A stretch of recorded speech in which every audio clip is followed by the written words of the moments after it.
cidade santa do eterno Deus, pecador não poderá entrar.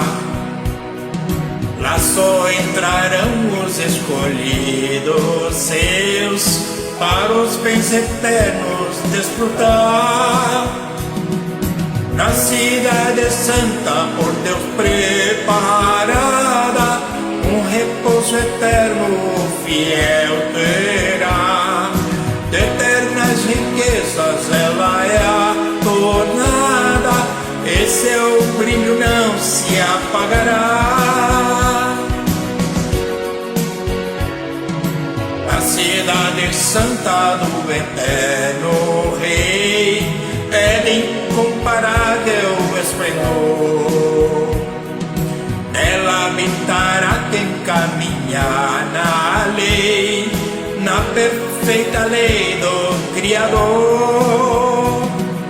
Na cidade santa por Deus preparada, um repouso eterno fiel terá.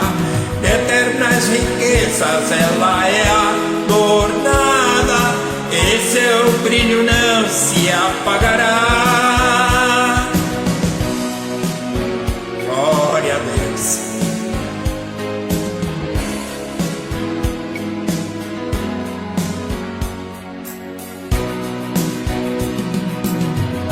Grande alegria ao entrarmos lá, sentirá o nosso coração. Toda tristeza aqui se deixará, todos os combates cessarão.